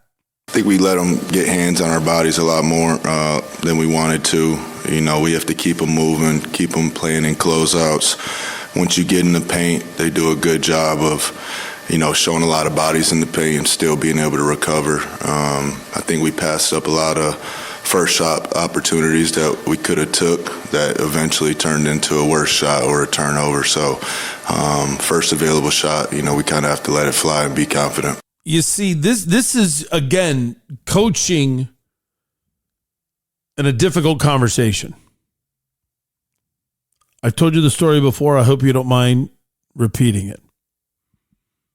Current head coach of the Hawks used to be he got his first head coaching job at Missouri. And I met Quinn Snyder at Big 12 Media Days in Kansas City. And I don't remember when. I'm going to throw out a made-up date and say it was 2005. And I told him, you know me, it's a one-on-one interview, and I still didn't mind saying it. I don't like the way that they chuck up threes. They used to have a kid, Lennis Kleza, who just chuck up threes, and I was thinking, move the ball. You can get that shot that you're taking at the 23-second mark 13 seconds later, but move the ball, tire out the defense. And his answer to me was, how do you know we can get that shot 13 seconds from now? I was like, what do you mean? You just keep moving the ball and then the shot comes back up. And he goes, not if you turn it over. And then I'm like, well, then don't turn it over. I mean, and that's the way I looked at it. He was looking at it and he said, we might turn it over. We don't have a great point guard. So therefore, it's better for us to take the first open shot than to look for a better one because we'll probably turn it over. And I was flabbergasted at that answer. I mean, you talk about somebody with my personality in the sense that whether it's true or not, my perception of myself is that I am not an optimist or a pessimist. I'm just real. Like, this is what it is.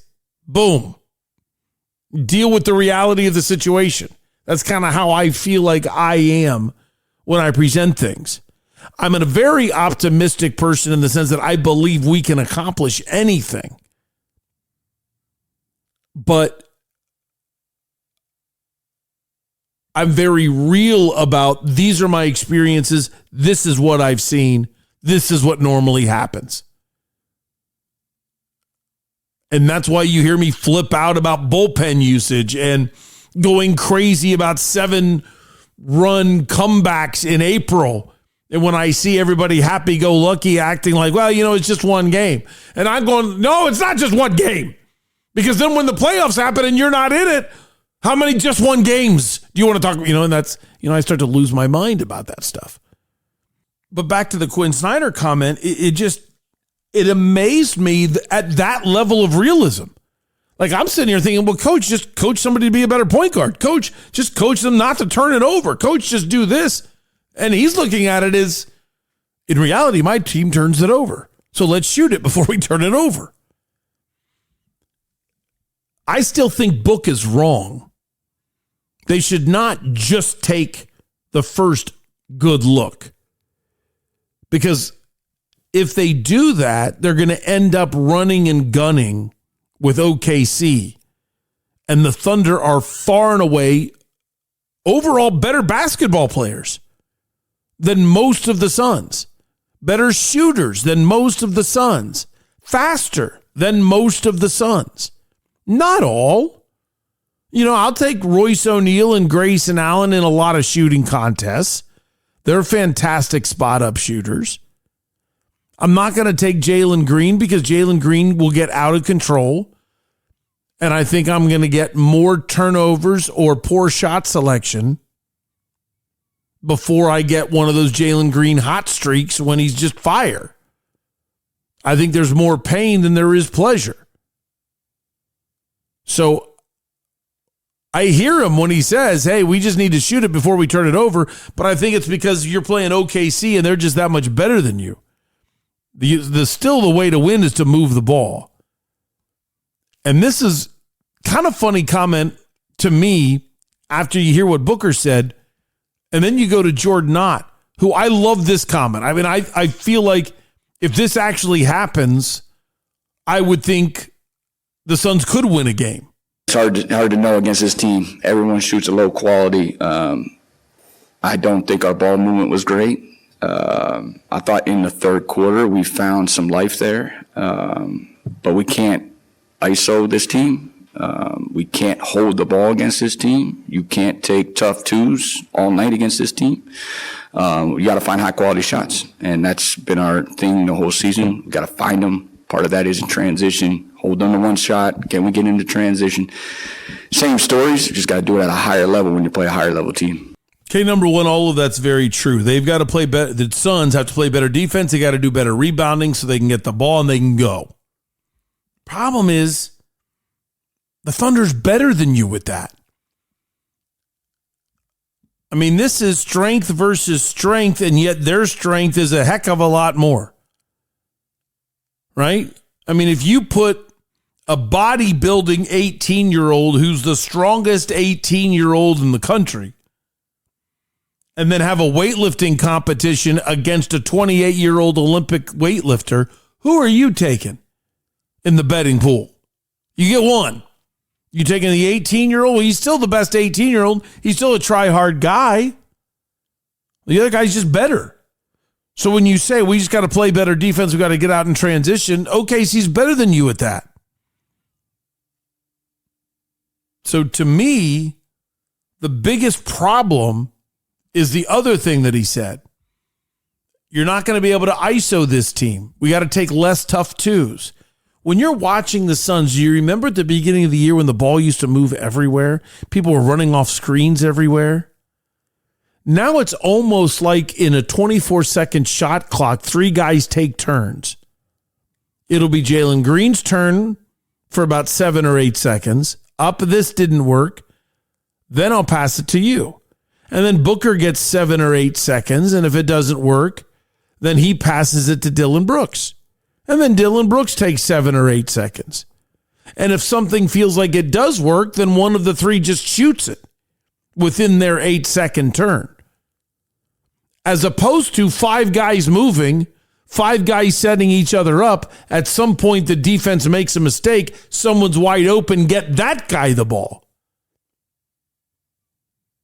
The famous beauty of the triangle offense in convincing Michael Jordan and Kobe Bryant to do it was player movement and ball movement tire out the other team and sets you up in a position to get everybody shots. And if you've got an open look, the offense got you the open look, so shoot it. But then if there gets to be about 8 seconds left and it's not working, okay, get the ball to Michael. Then the offense becomes pass it to Kobe. You got 8 seconds? Go do what you wanted to do 20 seconds ago. We don't care. Knock yourself out now. The Suns have zero chemistry between Booker, Brooks, and Green. And the problem is I don't think it's a time situation. I don't think it's simply, well, Green's been hurt or this or that. I think it's all 3 of them have to change. All 3 of them. Dillon Brooks, you need to start making more cuts. Jalen Green, when you drive, you've got to start driving to read the defense, not try to dunk it on 3 guys. Yes, if you're open for the dunk, great. But far too often, your drives are out of control. And Devin Booker, you just got to get mad. I mean, you've got to find your inner Chris Paul and decide, are you ready to lead this thing or not?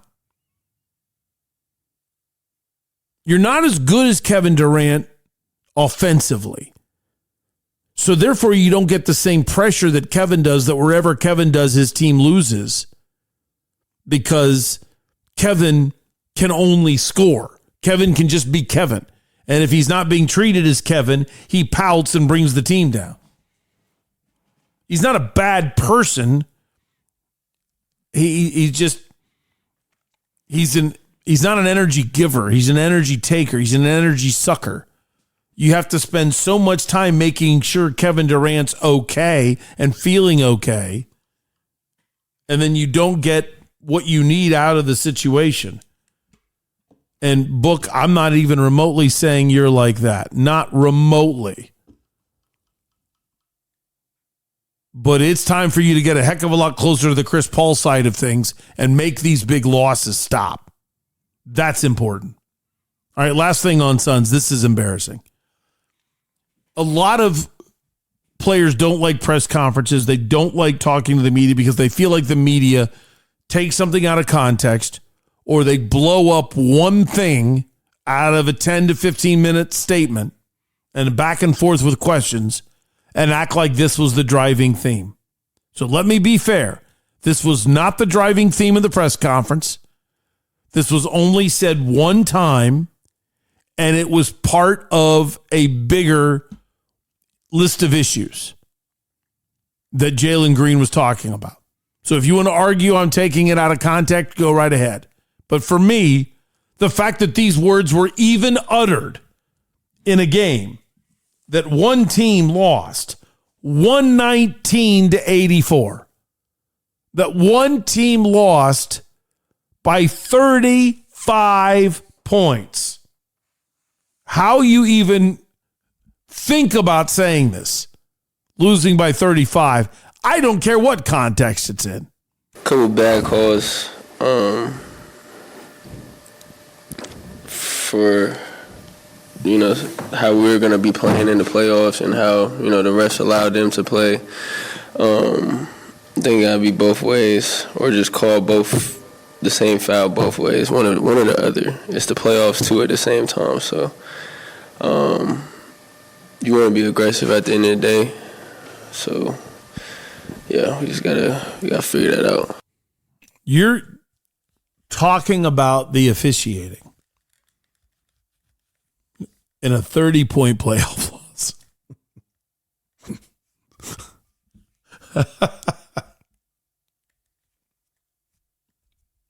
Okay. How much?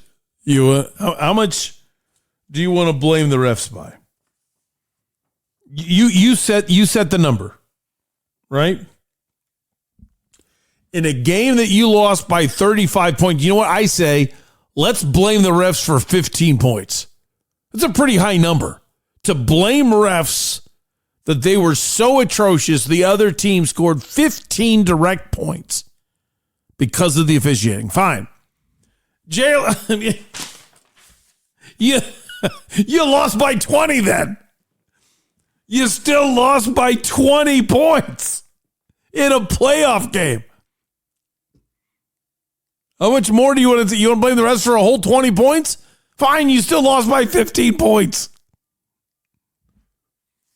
If you blame the refs for 25 points, you're still a double-digit loser. And you're wasting, like you actually said that. Is it out of context? Yes. There was a longer answer. Yes. I don't care. If your mind even went there at all, at any moment, you thought. Couple bad calls. And if you ever want to rip refs, the dumbest phrase you could have. This phrase, I don't care how big of a fan you are, never yell. I think it gotta be both ways. Call it both ways, ref. Oh my gosh, is that always the dumbest phrase? Call it both ways. And what are the two ways? Call it both. Well, what are the two ways? Is one way for us and one way against us? Is one way for us and the other way is against them? I mean, what is both ways? Jalen Green. Suns lose by 35. Bad calls. Oh. Right. Ryan Nelson gave up 8 runs and 8 hitters. Bad calls. That's next on Doug Franz Unplugged, presented by Whirlwind Golf Club at Wild Horse Pass. Doug didn't break 100 again. Bad calls, Whirlwind. Here is Sue Rigler on starting 100 Mile Brewing Company. What started 100 Mile Brewing Company is I actually have a degree in microbiology from ASU. Go Devils. And went back to school. I found out that UC San Diego had a brewing program, so I enrolled in that. And with the intention of opening a brewery, I came back to Tempe because it's Sun Devil country. I wanted to open a brewery in Tempe, which fresh, it never gets old is our tagline. And I'm pretty much a stickler about fresh beer. It's got to be fresh. Otherwise, it's not going to be served here. Hi, I'm Angie with Penny Royal Promotions. We decorate blank apparel, screen printing, embroidery, direct to film. Also, we provide promotional products, offset printing, tents, canopies, banners, business cards, anything you can put a logo on. Okay, Unplugged Army, if you own a business, you have an upcoming event, a charity function, golf tournament, we're the official provider of the Unplugged Army. Ask for Angie. I'm this year's Euchre champion.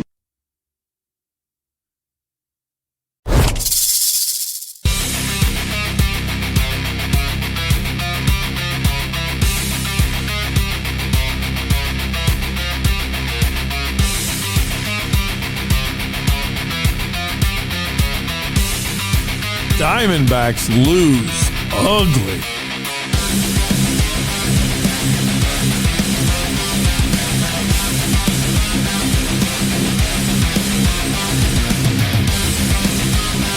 You want a quick first inning recap, as long as Mr. and Mrs. Nelson aren't listening? Nathan Lucas. I can't believe I said Luke's. It's almost like you go to broadcasting school and they spend forever teaching you it's Lucas. Nathan Lucas, single. Ernie Clement, double. Vladimir Guerrero Jr., RBI, single. Some of you are thinking, Doug, I lived this yesterday. Jesus Sanchez, single. Eloy Jimenez, RBI, single. Andres Jimenez, RBI, or no RBI, just a single. Kazuma Akamoto, RBI double. Miles Straw, walk. Hey, Brendan Valenzuela, strikeout. Nathan Lucas, RBI double. Lucas was halfway to the cycle in 1/3 of an inning. That's so bad. Hoffman came in, got the next 2 guys out. End of the first. Ouch. Listen, this is one of those things that you're going to laugh. I think a lot of you know me pretty well, but in case you're like new to Doug Franz Unplugged, or you're learning me, or maybe you felt like you knew me on the old show and now you see me differently. I don't flip out about games like that. Crap happens. Now, it's a team record. It's the first time in Diamondbacks history 8 batters came to the plate and all 8 scored in an inning, or in the first inning. Like, I hate to say it, Ryan Nelson, but no Diamondbacks pitcher in their history has ever been as bad as you were to start a game. You passed Brandon Pfaadt's record of giving up 7 runs. Congratulations. It was terrible. It's hard for me to talk about, though, because I don't know what happened. So many of his pitches, I mean, this is like a bad breakdown, but they were just right down the middle. I mean, it wasn't like if he has terrible pitch selection, then I'm going to go after your prep. Who in the world put together a game plan to throw that pitch in that situation? Or why didn't you follow the game plan? Because whenever a pitcher screws up royally in certain situations, it's because he either didn't follow the game plan, or he didn't execute the game plan, or the game plan was bad. So which one is it? Did you go rogue? Did you just struggle, or was the game plan bad? Like, that's when I'm looking at situational baseball and you lose like 4-3 on a clutch hit. And you're like, you shouldn't have thrown that pitch. When you give up that kind of offensive onslaught, you just stink that day. And then I kind of feel like it's a talk show. What am I going to say? You stunk? You stunk. Let's move on. I look at everything else and I see a team that still put up another 4 runs. I see Andrew Hoffman come in and pitch a couple innings. And then Brandon Pfaadt comes in and was fantastic. I mean, Brandon Pfaadt was absolutely fantastic. And it was very, very important that he was to save the rest of the guys in the bullpen. And he deserves a ton of credit because Diamondbacks don't play today. So now every member of the staff, other than, of course, Nelson and Hoffman, has 2 days of rest. I mean, if I would have told you Brandon Pfaadt started the game and went 6 1/3 and gave up 1 earned run, would you be happy? I would. It's even more impressive that he did it out of the bullpen. So that's an important thing. It's everything about that game was pretty important following the top of the first. Like, I will never forget. Randy Johnson was talking about a bad spring training outing. And he said, there's a lot of positives minus the results. And I just thought that was the funniest phrase. Like, we should all use that at work. Hey, quarterly projections are down for the 3rd straight quarter because of your decisions. How do you explain this? Well, minus the results, there were a lot of positives. Wait, what? Like, we should all try that at some point. But I actually feel like that. Because your starting pitcher threw a clunker and you went out there and, all right, you didn't sulk and you kept playing. Here's Torey Lovello. There's not much that we can go into other than I'm proud of these guys. We won a series. A team like the Blue Jays, defending American League champions, I don't care what kind of baseball they're playing. I don't care who's injured. They're always a threat. And we took 2 out of 3 games. I'm going to focus on that. The day did not get started well. And that's also something that we got to figure out. That's what our job is, to go out there, identify, coach up Ryan Nelson in this situation. It's something that none of us predicted. He's been throwing the ball well. He's been growing and maturing year by year, and he just made some mistakes today. He paid for every mistake that he made. It's part of the game. Nelly's going to figure this out, and we're going to be behind him to go out there in these next 5 days and make it better so it doesn't ever happen again. But learning experience, we're gonna do our job as coaches the way we know how to support him, and that clearly was the difference in the game. It's 8 runs, and we haven't even taken an at bat. Yeah, I'm with him. The best thing about yesterday's game, other than the performance of Brandon Pfaadt, let me tell you about something else that really impressed me. There's no way it's going to be characterized like this. And within the English vernacular of how us Americans use the phrase benching, it doesn't qualify like that. But I'm going to use the phrase anyway. The 2025 best player for the Arizona Diamondbacks, in my opinion, got benched yesterday. And that's pretty powerful to me. I think it's a strong move by Torey Lovello. Now, Torey is such a good guy. He's going to say, it was just a rest day for Geraldo Perdomo. I can get him rest on a day game after a night game, going into an off day. So now, for him, it's going to feel like almost 3 days off. Because he got done playing Friday night, or he got done playing Saturday night, and he's not going to play again until Tuesday night. Well, I get it. But if you didn't see the game on Saturday, Diamondbacks were a winner 6-2. First of all, Friday, Michael Soroka, wow, with the way he's pitching. He goes 7 innings pitched, gave up only 2 earned runs. Arenado went 2 for 4 with 2 dingers that were with a dinger. That was nice. So then on Saturday, Diamondbacks are winning 2-1. Zach Gallen is pitching. I actually wrote 5 6/3 of an inning. It says 5.6 on my notes for how many innings he pitched. I think he pitched 5 2/3. I don't know why it says, you know what? It probably says 6 because it's two. That's kind of embarrassing because 0.667 would be 2/3. And he pitched 2/3 of an inning. But in baseball math, just because we didn't want to have to deal with fractions, we just say 0.1 or 0.2. And Zach Gallen, I just looked it up. He did pitch 5.2, 5 2/3, and I wrote 5.6. It kind of entertained me. But anyway, in the top of the 6th inning, leadoff hitter grounds out. So you got 1 out. Next hitter gets a base hit. So 1 out, runner on first. Then ground ball off the bat of Jimenez to Jose Fernandez at first. And he gloves it and makes a nice throw over to Perdomo at second.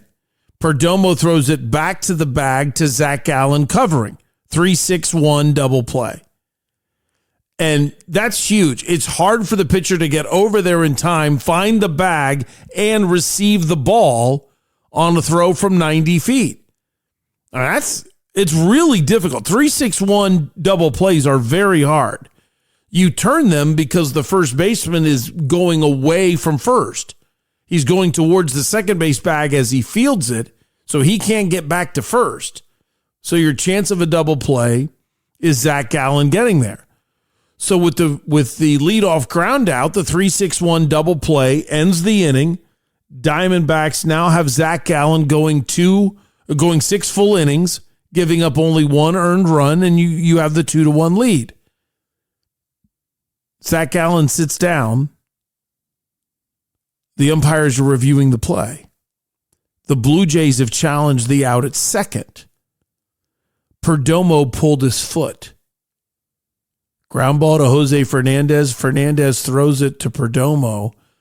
Perdomo has his foot on the base. And then before he catches it, he slides off of the base, catches the ball, throws it to first. Baseball has a dumb phrase. You cannot assume a double play. So Perdomo doesn't get an error because it's just a 3-6-1 put out. The batter is still out at first, 3-6-1. 3 is the position for the infielder at first base. 6 is the position for the infielder at shortstop. And 1 is the position number of a pitcher. So it's just a 3-6-1 put out, and the guy at second is still safe. But you can't charge an error because of the stupid phrase, you cannot assume a double play, which I have always said, why can't you? If I see a 3-6-1 put out, I know there should have been an out at second somewhere. So that should be an error when there isn't. But for some reason, we're not allowed to assume a double play. You cannot assume a double play. Yes, you can. That should have been a double play. I just assumed it. If you know baseball well, you think I'm funny right now. And if you don't, it's probably not all that entertaining. But that's the negative. So now Zach Gallen gets back out there and gives up an RBI single. The run scores. It's now 2-2. He loses the win because he's not winning. The game's tied 2-2. And they bring in Ryan Thompson, who gets about a 3-pitch out, end of the inning, and that's it. Perdomo did not play yesterday. I totally believe that's part of the reason why. Because he had 3 base hits yesterday. He had 3 base hits. One of the hits, however, he got thrown out trying to make it a double. So you've got him getting thrown out, trying to make it a double. And why is he doing that? He's trying to make up for it. Was the bottom of the 6th inning, the inning after he pulled his foot. So he's trying to make up for the mental error that's not charging error because we can't assume a double play. And yes, it's a hustle attempt, but it wasn't smart. And he's out. To me, that's clearly a benching. Now, here's what happens in baseball and why it shouldn't be called a benching, but I'm using that phrase anyway. Torey Lovullo was looking at these two mistakes and saying, you're my best player, you're a great player, and you're making a mistake. You're trying to play out of your skin. I am going to sit you down. I'm going to give you a mental break, have you sit, just so you can try to remember today, meaning Sunday, just focus on your game. Get your work done in the cage, do batting practice, and don't even think about the scouting reports. Don't think about that day's pitcher. Don't think about the other team. Just think about, I'm a good player, and go rediscover yourself in the cage. I thought that was great managing by Torey Lovullo. So out of everything that happened Sunday that's such a negative with Ryan Nelson, I saw a Perdomo benching, which I loved. I saw 4 runs when you started the game, down by 8. When 8 batters scored, the first 8 batters scored. Yeah, you still scored 4 runs, and you still had Brandon Pfaadt do what he did. I'm happy, and therefore I don't lose my mind about it. Some highlights for me are what Brandon Pfaadt did. Without Brandon Pfaadt 6 1/3 coming in, we would be up against it for another 3 or 4 days. So he's built to do that for us, and the fact that he's able to do it in 82 or 84 pitches and protect the entire bullpen and give them a day off, that was fantastic. We were able to get Andrew Hoffman some work. That's another pitcher that we haven't been going to that often. So between those two guys, great job. Jorge Barrosa, an understudy, kind of taking a different role now that Gurriel's back, ends up coming into the game, getting a big hit. Tawa comes in and gets a big base hit. So it was a good day. It was a good day all the way around in areas other than the score and what happened in the first inning, and that's what I'm going to focus on. Marte insisting to stay in the game, and I'm trying to get him off the field to rest him.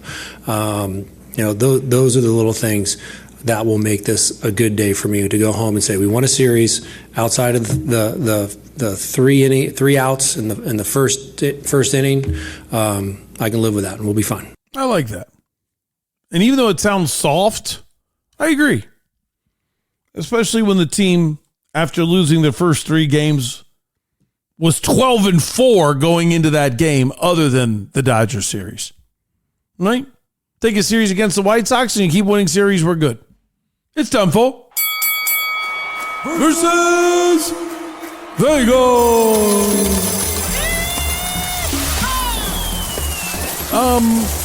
On a Monday, how do you feel about doing a little dancing? Oh, I stepped on it. Oh, shoot. Oh, no. Well, now we're going to hurry. There you go. I may or may not have butchered that. It's 5:15 in the morning. That's kind of why I butchered it, I think. That was terrible. But I wasn't terrible yesterday or over the weekend. Wasn't great, but wasn't terrible. Went 5-3 and had a couple positive juice wins too. So we looked pretty good overall. Really missed out on the blood money, and I was happy about that. The Rising had 3 games in 8 days, had a game in Phoenix, flew to San Jose for a midweek game, and then flew all the way to Miami. I thought there's no way they're going to win. And they won 3-0. So we had Miami FC on the money line at plus 145. I was all excited about that juice. Didn't matter. Rising killed them 3-0. And it's hilarious. That game, Miami's a dog. I mean, they blew a PK, hit the crossbar on a PK, and then the amount of open looks at net that they could not put on frame, it was embarrassing. Like, that was, Miami should have crushed them with the amount of open chances they got, and they just blew it. I took the Arizona Rattlers to win by double figures, and they won by 12, so we got that right. I took the San Francisco Giants to win by 2 on Friday against the Nationals. They won 10-5. And I took the Yankees to beat the Royals by 2, and they did it, 4-2. But I took the Yankees and Royals to go over the total of 8.5, and they scored a total of 6, so I blew that. And I took San Diego on the money line against the Angels. Knew for a fact the Padres were going to win that one, and the Angels won 8-0. So I was only 8 runs off on that one. Well, really 9 because I needed the Padres to score. And then I took the Diamondbacks on Friday against the Blue Jays. We got that right, 6-3. And I took the Dodgers to cover 2.5 against the Rockies, and they did it. The Dodgers won 7-1. All right, here's what I got going today. We'll start right there with the Dodgers. After the Dodgers won Friday, they lost Saturday and Sunday. So it's a wraparound series in Colorado. That means you play 4 games, but the series starts on a Friday, so it wraps around the weekend. If the Rockies win today, the Rockies have taken 3 out of 4 from the Dodgers. There is no way that's happening. So just on principle alone, I'm picking the Dodgers. Negative juice if you take them on the money line, and negative juice if you take them -1.5. So I'm doubling it up. Again, I'll take the Dodgers -2.5 to get into the positive juice against the Rockies. Because, again, on principle, there's no way the Rockies are taking 3 of 4 from the Dodgers. Good pitching matchup in Miami. I'll take the Marlins over St. Louis, who are traveling down. I'll take the Cubs on the money line over the Phillies. The Cubs were already at home, and the Phillies had to fly into Chicago, plus a good pitching matchup, so I like the Cubbies.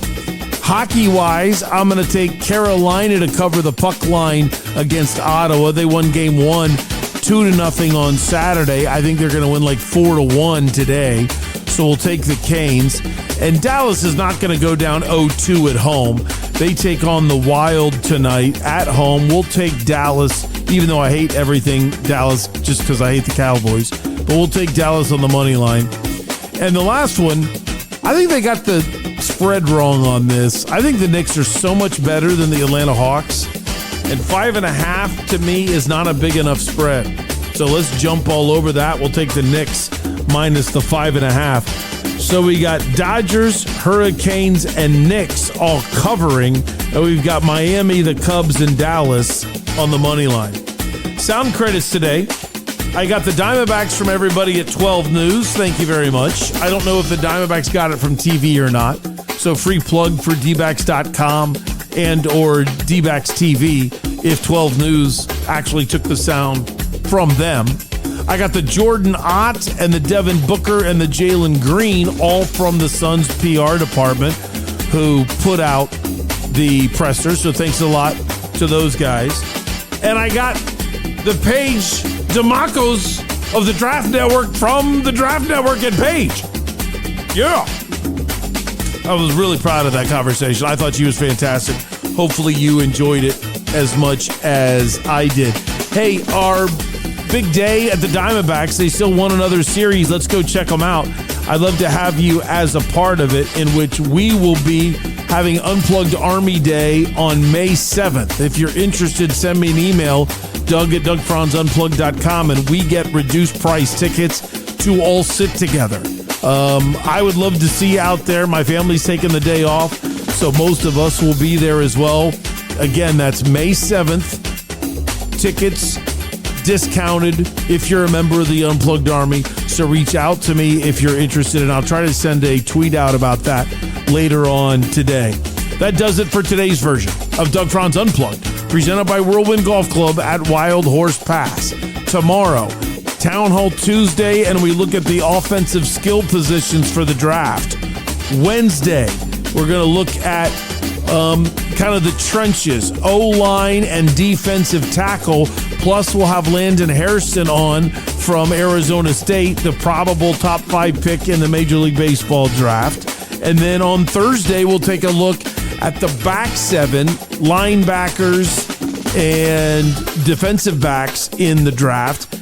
And we'll also have Bobby Mack on a Bobby Mack Thursday, and then hopefully a special guest on Friday to look at Thursday night's first round. So we're loaded. You want great save, man, I've just hit the wall. You want great savings on golf? Become a Whirlwind Plus member. The best plan in the state for you to play an incredible golf course with great people that run it and save what can be hundreds of dollars through the year. That's if you're a Whirlwind Plus member. Bell's Nashville Kitchen is in Scottsdale in Old Town, just off of Scottsdale Road on Main Street. The original sponsor of Doug Franz Unplugged and home of the greatest sandwich in the history of the state, the Nashville Hot Chicken Sandwich. Parker & Sons, 6022 Repair. That's 602 the number 2. Then REPAIR for Parker & Sons, Heating, Cooling, Plumbing, Electrical. Santan Ford, 202 and Val Vista. I am Santan Ford. No, Al.